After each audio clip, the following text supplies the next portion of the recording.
Excellent. You are live streaming. Great. I think it's time, almost 1 minute.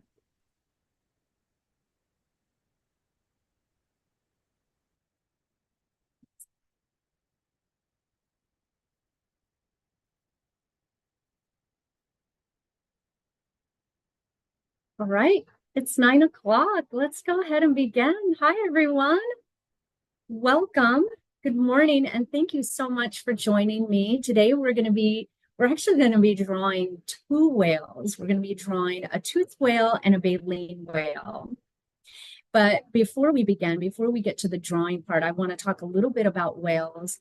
And I also want to talk to you about who I am and where I'm broadcasting from. So my name is Christina. I am broadcasting live from Carpinteria State Beach. We are a California state park. That means that when you come visit us, a lot of the plants, the animals, any historical things that we have here, they're all protected. And they're protected not only for the safety of the plants and the animals and the protection of those historical things, but for people like you and me to enjoy. So people like us and people that come and visit our parks in the future. So just really quick, where are we located? So we are located in beautiful Southern California, not too far away from the big city of Los Angeles. You'll see a star right there. That yellow star is where Carpinteria State Beach is, right smack between Santa Barbara and Ventura. Now, I want you to take your eyeballs and I want you to notice that the ocean, the blue stuff on the map. And do you see that yellow squiggly line that was drawn right off our coast there? That is a really important area. That is called the Santa Barbara Channel. And there are lots of living things that call that place their home. They live there pretty much year round, but then we also get different living things like different types of whales that visit that area. And they visit that area because maybe they're trying to find protection from predators. Maybe they're taking a rest during their migration, meaning they're moving from one place to the other. And maybe they're looking for food. So we'll talk a little bit about some of the whales that you'll see here off our coast. But of course, we will get to the drawing part at the very end. So we're going to be drawing whales today, but before, like I said, we start drawing our whales, I want to talk a little bit about the two different types of whales we're going to be drawing. So we're going to be drawing a toothed whale, and one of my favorite toothed whale is the sperm whale. It's the biggest of all the toothed whales. And it also has the biggest brain of all the toothed whales. Very big animal. We'll see some pictures of that. And then the other whale that we're going to be drawing is a baleen whale. And this one is one that you will find off the coast of Carpinteria State Beach. This is a gray whale. Now, you won't find the gray whale here all the time. You'll usually find them when they're migrating. What does migrating mean? Notice what I did with my fingers. Yeah, it means they're moving from one location to the other. And these whales are known to migrate thousands of miles from Mexico all the way up to Alaska and then back again. So we'll be talking about these guys a little bit more while we're drawing them. So let's talk a little bit about what whales are. What are whales? Well, whales, my friends, are like you and me. They're mammals. Yeah, so think about it. What are some characteristics of a mammal? Oh, maybe you're thinking we breathe air, right? Yeah. So whales, my friends, are not fish. They cannot breathe underwater. If they need to come up for air, if they need to breathe, they have to come out of the water. So you see that breaching whale right there? He's breaching maybe because he's having fun. He's maybe trying to show off for a future mate, but also he's taking a breath of fresh air. Yeah, and then once he goes back underwater, he holds his breath again. Okay, so mammals breathe air. What are some other things? Oh, we have hair, right? Yeah, believe it or not, whales have hair. They usually have it right here on their chin. A lot of whales, you'll notice a little bit of hair right here on their chin. Yeah. They give live birth. Mammals give live birth, right? And we're also warm-blooded. Yeah. So whales are in a lot of ways like us, except they live in the water and we live on land. Okay. All right. So like I said, we're going to be drawing two different types of whales today.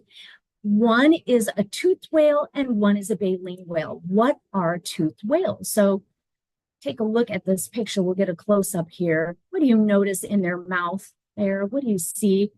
Especially that whale in the bottom corner there, the bottlenose dolphin. Yeah, they have teeth in their mouth. Yeah. Toothed whales, like some of the whales that you see here, we have a river dolphin on the top right-hand corner. We have a false killer whale. To the left of that, we have our bottlenose dolphin. And does anybody know what that white whale is there? The cute one starts with the letter B, a beluga whale. So these are all toothed whales. How do they use their teeth? They use their teeth to hunt for different types of animals. And here we have a bottlenose dolphin, and he looks like he caught a delicious octopus or possibly a squid. Yeah. And they hunt for other things like fish. These are mackerel, and mackerel are found off the coast of Carpinteria State Beach.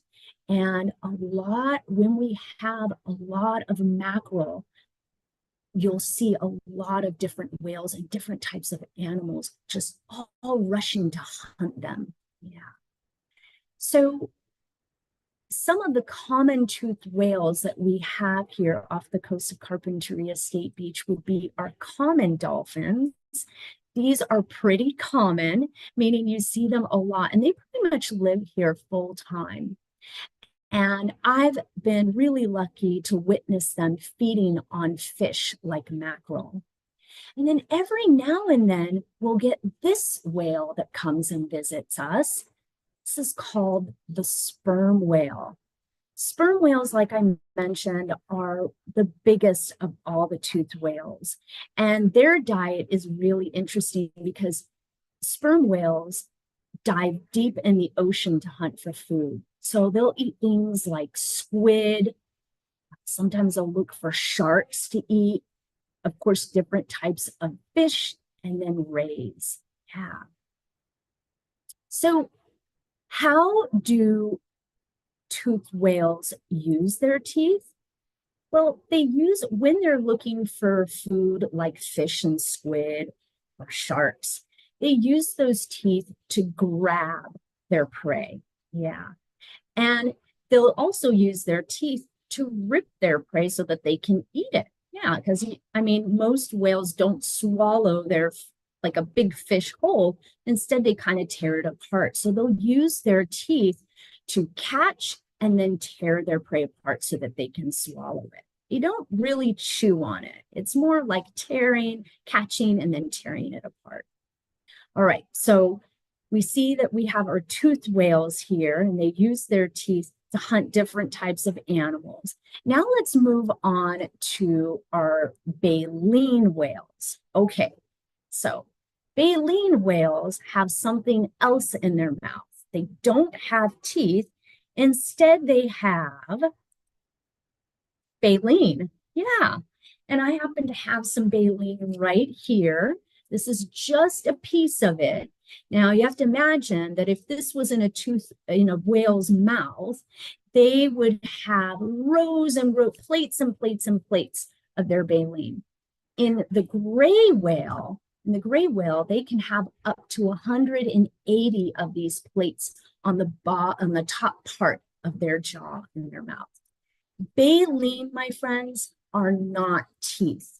No, they are not teeth at all. Instead, they are made out of something very, very different than teeth are. Teeth are very, very hard.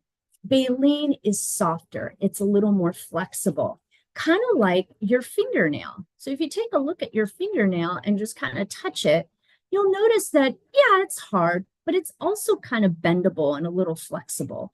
And that's what baleen is made out of. Yeah. So how does a baleen hunt for food if it can't grab it or tear it apart? Well, they swallow it whole. And what they'll do is they'll hunt for little tiny small animals like copepods and amphipods. And these are very small animals that live in the ocean. And a lot of times when a baleen whale is hunting them, like this blue whale feeding on krill, they'll find these swarms of krill, of the amphipods and copepods. And they'll grab on to as many as they can, but they won't swallow all of the krill or that big swarm of krill together, because remember, they're grabbing onto it. And in the process of grabbing it, they've got water in their mouth, right? So if you've got water in your mouth and you've got a bunch of krill in your mouth, you don't want to swallow all of that water. You just want to swallow the yummy krill part. So what they'll do is they'll take that mouthful of krill, come up to the top of the water, spit out the water, and then their baleen will catch the krill. Yeah. It's kind of using like a sifter or strainer. Yeah. So their baleen acts like a strainer or a sifter. Yeah. So how do? They use their muscular tongue to push the water out. And then as they're pushing that water out, those little copepods and amphipods get stuck in their baleen, and then they're able to swallow.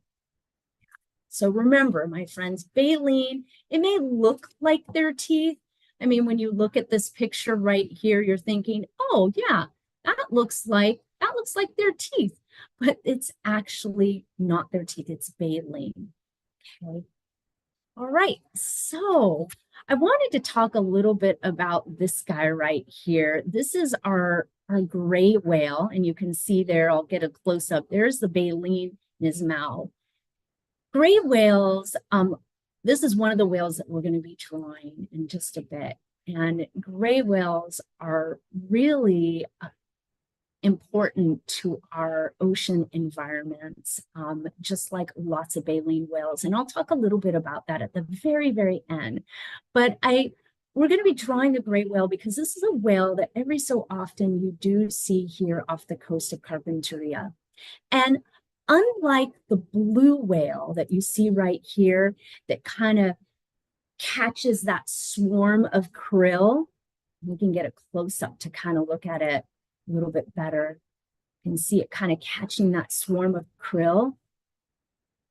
Gray whales don't catch small animals that way. Instead, they do something a little bit different. So I want you to take a look at this picture. And what do you notice is kind of at the bottom of the gray whale there?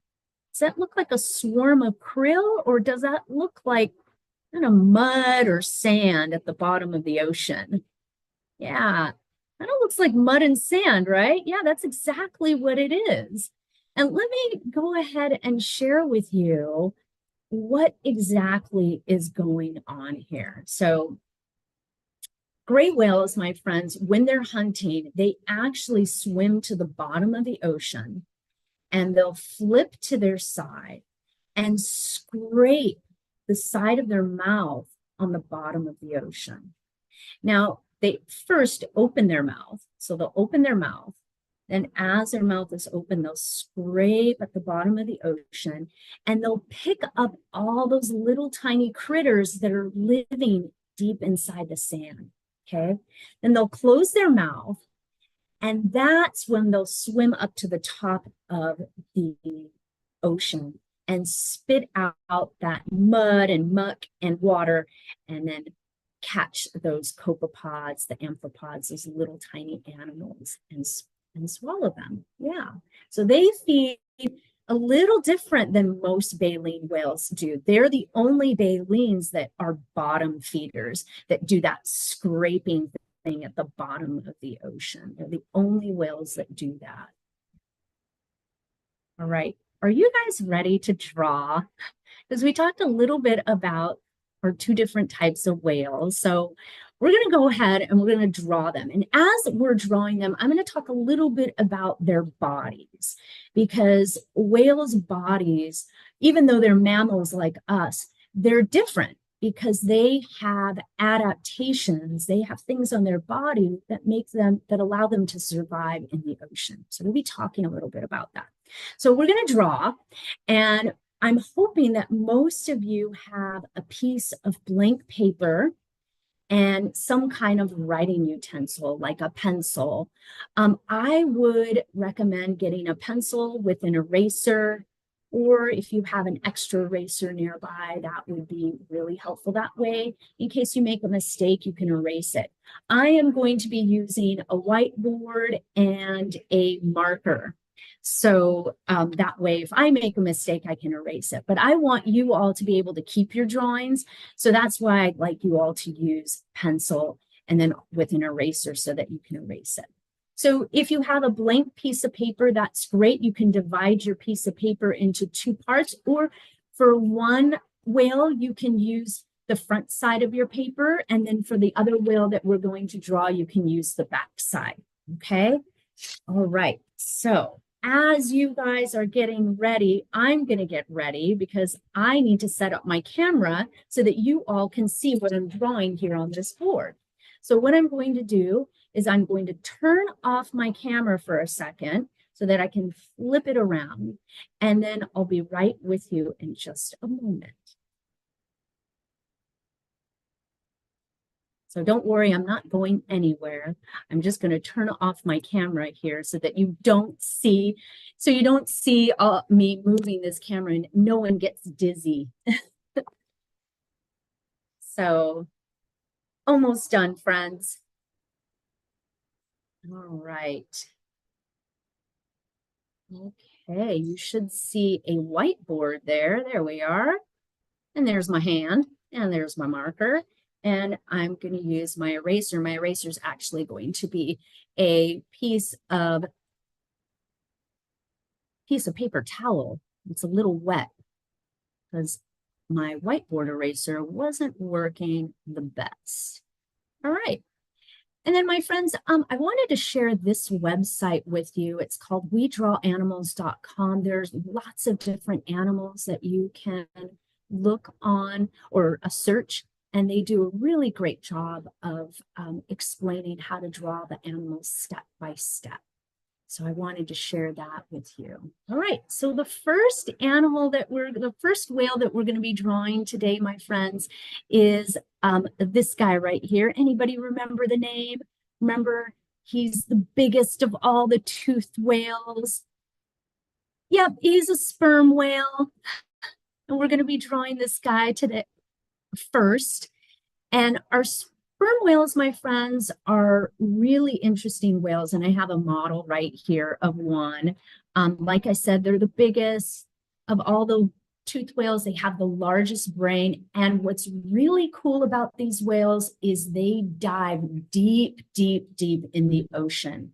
They can dive up to 6,000 feet in the deep ocean, which means they have some really cool adaptations that help them survive all that pressure and also holding their breath. They can hold their breath up to 90 minutes. But I have to share something, my friends. There is a whale that beats them to the deepest dive and holding their breath the longest, and that's the Cuvier's beaked whale. And you'll see right here in this drawing that the Cuvier's beaked whale can dive almost 10,000 feet in the deep ocean, and they can hold their breath for 3 hours, whereas a sperm whale can hold their breath for only 1 hour and a half. So the Cuvier's beaked whale is the winner as far as holding their breath the longest and also diving the deepest. All right, so are you guys ready to draw a sperm whale? Let's go ahead and do it. So get your pencils ready, my friends. Remember, take your time to do this. We're doing this together to learn. You're not trying to impress your neighbor. You're not trying to see who has the best drawing. It's just a fun way of learning a little bit more about these special animals that live in our oceans. All right, so we're going to start, my friends, in the very front of our whale, and we're going to draw its head first. Now, with toothed whales, this part of the head that I'm drawing right here, we call this the melon. Yeah, the melon. And they use this part of their head to echolocate, to help them find their food in the water.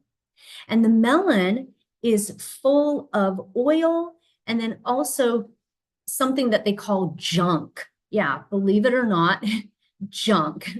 And I have actually a diagram right here that shows you if we were to see through a sperm whale's head, we can see its jaw, and then we can see the top of its jaw, and then you can see that junk melon. And then this stuff, which we call spermaceti, which is this oily substance. So that's what's inside that part of the gray whale, or excuse me, the sperm whale. So we went ahead and we drew his melon. And now, my friends, we're gonna kind of slope down here. And you'll notice that gray whales don't really have a dorsal fin. That's that top fin. They have a very, very small one. So we'll go ahead and draw that. And it's very close to the tail. Yeah. So then we're going to kind of swoop down here and we're going to draw one fluke first. And yes, the tail of a whale is known as its fluke. They actually have two flukes. They have one fluke, and then they have another fluke on the other side. So we'll draw the little notch there and then the other fluke there on the side. Right, so we have the melon, we have the top of the whale, we have its little fin there at the top, we have its fluke. And your fluke can look different than my fluke if you want to make it look a little more pointier. Let's go ahead and draw the bottom half of the whale. So we'll start here at the melon again, and we're going to draw its mouth, and I'm going to put a little smiley face on my whale's mouth like that, and then its eye. Draw its eye. So what's really cool, my friends, about these whales, again, is they dive very deep. And when they're deep down, like 6,000 feet in the ocean, they don't really use their eyes. Instead, they use their sense of, or they use their echolocation to help them locate where food is in the ocean. So it's almost, you know, if you're 10,000 feet in the deep, deep ocean, and it's pitch black, there's no light at all, you're not going to really use your eyes. So you have to depend on another sense to help you find food. And that's their echolocation, their sense of hearing. So go ahead and draw the rest of his mouth there, his lower jaw. And then we'll draw its pectoral fins, which are its side fins that help him steer and control his body in the water. There's one pectoral fin. And then we'll go ahead and draw the rest of its body. And notice how when I'm drawing the body, my friends, I kind of have it like taper at the end right here like that.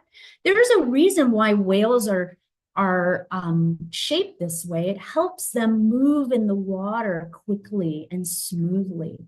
That tapered look at the bottom there.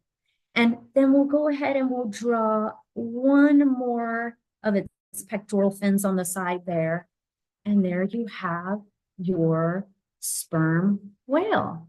Sperm whales, my friends, can get up to 52 feet long. They're really big whales, 52 feet long, if you want to write down that fun fact. And And again, my friends, if you're wondering what this part, we can go ahead and because I love, like, when I draw an animal, I love labeling my animal so that I know what the different parts of the animal is. So that's his melon. That's the top part of his head. Actually, you know what? We'll do this. We'll erase that arrow and we'll draw the melon like that, because that's his melon. And they can get up to 52 feet in length. Very long whale. Yeah. Now, I didn't draw his teeth, but if you want to draw his teeth, you can open up his mouth. You can make his mouth open like so, and you can draw his teeth. And they have teeth. These are not the best teeth. I think you guys will do much better job drawing their teeth than I did, but they have teeth on the top jaw and the bottom jaw. Yeah. All right. And if you want to spell his name out there, I'll go ahead and write his name in my bestest writing here. My friends, sperm whale, largest toothed whale. So I'll give you guys a second to kind of, and you know, when I draw, my friends, sometimes I see something, and that's why it's good to have an eraser handy. This is not the best eraser. If I was drawing with a pen, I'd have a proper eraser here. But if I see something I don't really like, you know, I can kind of erase it and redraw it, make it look a little nicer. Yeah, actually, let's do this. Yeah, there we go. That looks more like there, that's better. And then his little tiny dorsal fin there, I'm going to move it a little bit up. There we go. It's very, very, very small. It's actually smaller than that. Super small. Let's see. Compare it there. Yeah, there we go. Yeah. He looks kind of fun. I bet yours came out way better than mine, my friends. Remember, it's not a competition. We're just learning. And again, scientists, when they're drawing pictures like this, we love to kind of label our diagram and kind of label what exactly we're drawing. You can even write right here if you want to draw the fluke. Right. Fluke. Yeah. All right, my friends. So are you all ready to move on to our next whale? I'm going to go ahead and take my toothed whale away here. So we'll move this away. And then we'll go ahead and move on to the gray whale. This one's going to be a little more challenging, but hey, we're going to do our best. And again, I'll talk a little bit about this whale. So here we have our gray whale. Do you guys notice that it has all those spots on its body? What in the world are those spots? What are they caused by? Are they naturally there? So when a gray whale is born, my friends, it is actually purely gray, very, very dark. So when it's a baby, when it's a calf. But as it gets older, it gets these spots on its body. And those spots are caused by two animals. It's caused by barnacles, and it's caused by whale lice. Yeah, whale lice. And the reason why these animals attach themselves to the gray whale is because these whales move very, very slow.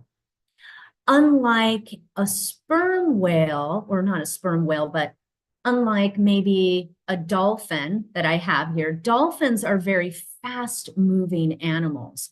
And that's why you don't see barnacles or whale lice on these animals. It's because they're fast moving, and it doesn't give those animals a chance to attach to them.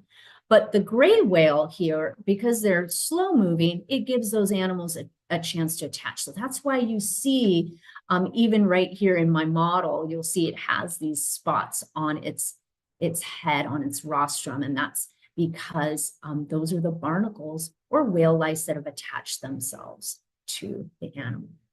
All right, so we'll get to the part where we'll draw that.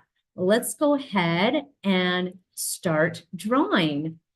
So like I said, this one's going to be a little more challenging or not. It might be a little easier for some of you. But again, we're going to draw a gray whale, and we're going to start with its face first. Gray whales do not have a melon. They do not have junk or that spermaceti in their heads, and that's because gray whales do not echolocate. Instead, gray whales sing songs. They sing songs, and that's their way of finding their friends, letting their friends know where they're at, and maybe even letting their friends know if they found food. So you'll notice that when we draw the gray whale's head, its head is going to be a lot more slender. So we're going to start with its mouth. Actually, we'll start with the first part of its head right here. We'll draw a little notch. This will be like its top part of its mouth, and then its head right here. And then they have kind of like this little bump here that kind of then goes down like that. And then we'll go ahead and we'll draw the rest of his mouth here. And we'll kind of make it look a little happy, kind of give it a little. And next to the end of its mouth, my friends, we'll draw its eye, okay? And then we'll go ahead and we'll draw the rest of its mouth here. And again, my friends, if you mess up, if it doesn't look good, that's what erasers are for, right? This one to me is the most challenging. I don't want it to look like an alligator or a different type of animal, but you can always go and correct it. All right, so there's the first part of our gray whale. And then we kind of made this little notch right here, but then that's where his blowhole is. Oh, and speaking of blowholes, gray whales, my friends, have two holes at the top of their head. So baleen whales have two holes, whereas toothed whales only have one hole at the top of their head. And remember, that hole is so that they can breathe. So we'll do that, and we'll go ahead and... So gray whales, my friends, do not have fins. Instead, they have knuckles. So I'm going to redraw that. Go ahead and we'll swoop up and we'll give him some knuckles, which are just kind of like these little bumps. And then it swoops down and tapers. I see that. And then we'll go ahead and we'll draw his fluke number 1, and with the little notch, and fluke number 2. Flukes, my friends, the fluke of a whale does not have any bones. And I want to show you this picture. We'll take a pause here. We'll just take a pause real quick. And I want to show you this picture right here. This is actually the skeleton of a humpback whale. And do you see its fluke there, its tail? Do you see any bones in the tail? Yeah, you can see the spine that goes all the way into the tail, but the tail does not have any bones. It's made mostly of tissue and muscle that helps that whale swim forward. They have this very, very large muscle in their tail that helps them with movement. All right, back to our whale. All right, now we're going to kind of keep pause on the tail here, and then we'll move back up to the front here, and we'll draw its pectoral fin, one of its pectoral fin. That means that it's just kind of found in the front, in the chest area there. And their pectoral fins, my friends, are not too long. Humpback whales have longer pectoral fins than gray whales, right? And then we'll kind of attach it right there, and then we'll draw the rest of our whale here and kind of make it slender here, my friends, so it kind of tapers off just like we did for the sperm whale, okay? And then let's draw our other pectoral fin here, friends. Let's not forget, because they have two pectoral fins, one on one side and one on the other side. I know I want to work on this a little bit more, but before I work on kind of redoing the tail there. What's missing on our gray whale? Do you remember what's missing here? Maybe I could show you a picture to kind of jog your memory. I'll take this picture away and bring this picture. What's missing? What do you think's missing? Those spots, right? Yeah, we need to give them some whale lice and barnacles. So what you could do, my friends, is just draw some circles or blotches on your whale to give them some whale lice and barnacles. And maybe you're wondering, does this hurt the whale? Does the whale lice and barnacles hurt the whale?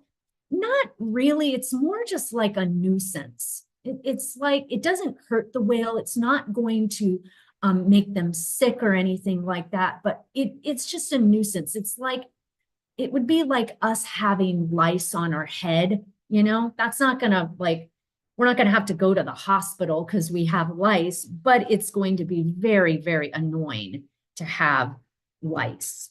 Yeah, so sometimes you'll see gray whales, and fishermen have noticed them. They'll come up to the side of a boat or to the side of a rock, and they'll scratch, scratch, scratch to try to take those barnacles and whale lice off of their body. So you'll see them, they especially have them here around their mouth. And if you want, you can draw like a little bit of mist coming out of your gray whale's spout there, their two little nostrils. And then I'll go ahead and write down gray whale. And my friends, if you want to draw your gray whale with its mouth open and some baleen, you can definitely do that, because remember, this is a baleen whale. So let's see if I can get this right here.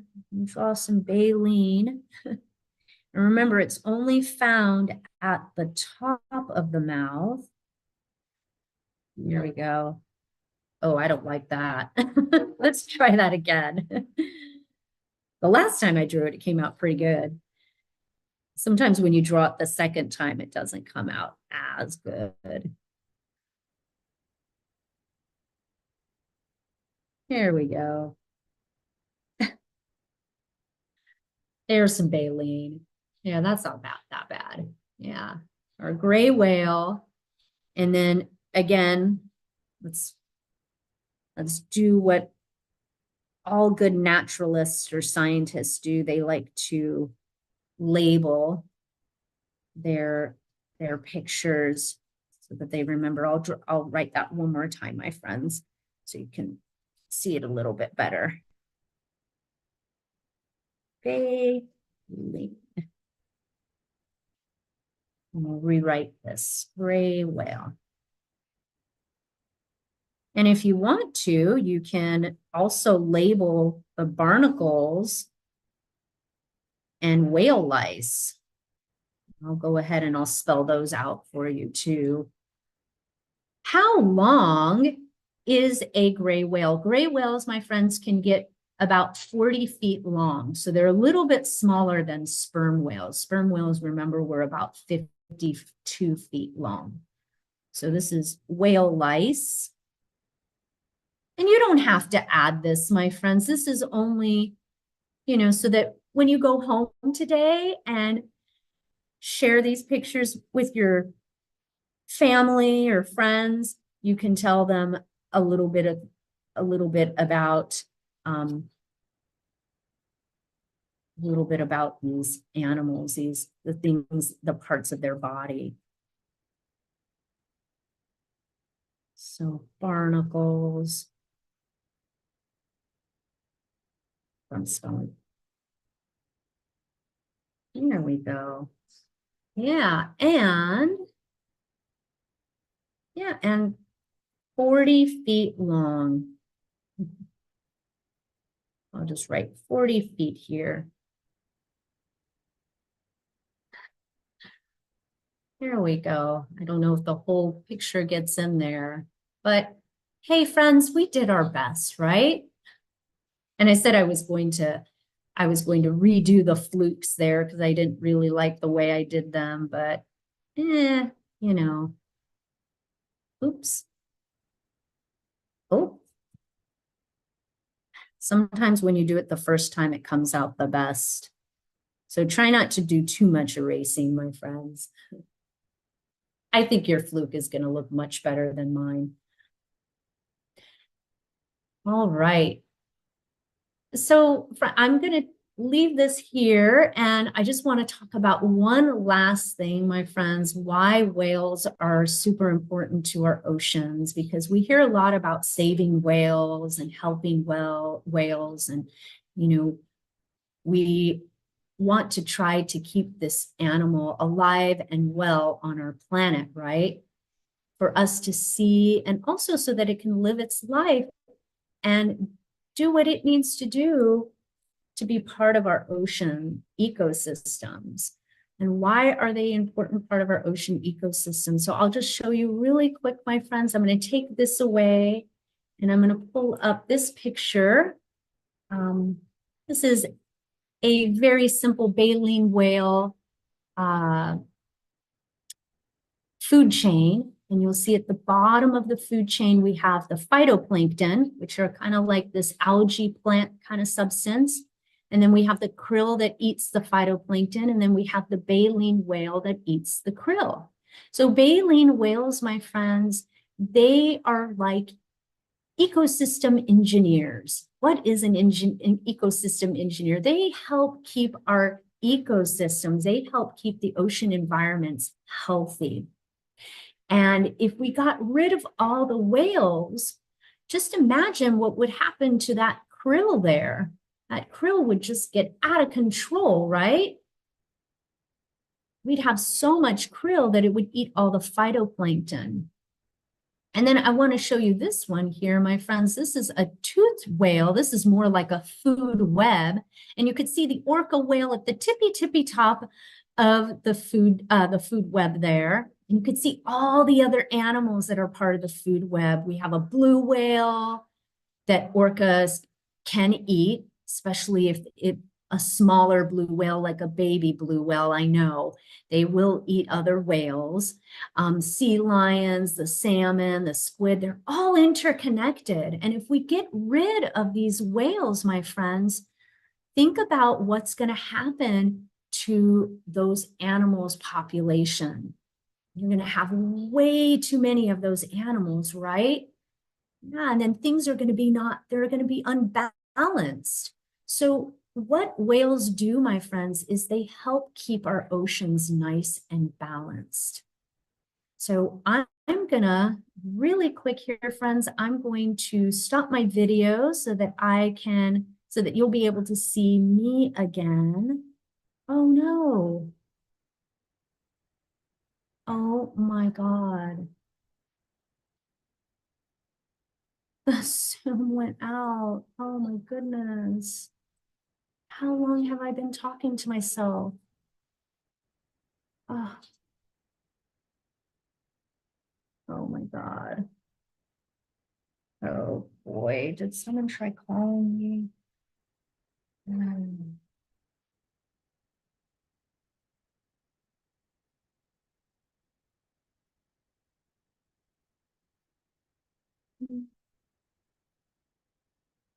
Oh no, my meeting went out.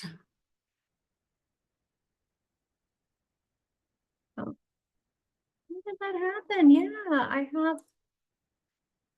I can't even start it. No, it's like the whole thing just went.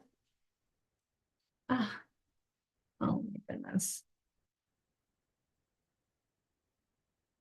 Oh no. Oh, there it is. I'm back, you guys. Oh my goodness. I thought I lost you all. I'm here. Oh, goodness me. Okay. Oh no.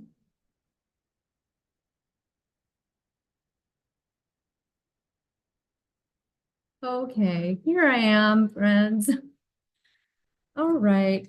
We'll get this. Oh no. I have no internet. Oh my goodness, I have no.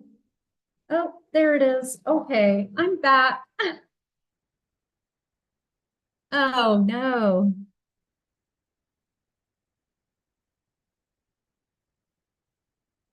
Whew. Thought I lost you all there for a minute. Oh,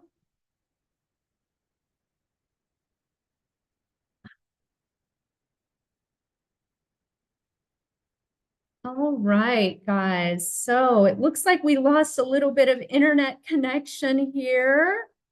I don't know what happened, but I wanted to say thank you so much for joining me. It looks like our internet or my connection went out. It looks like my camera went out. But I wanted to thank you all so much for joining me here and our Ports broadcast.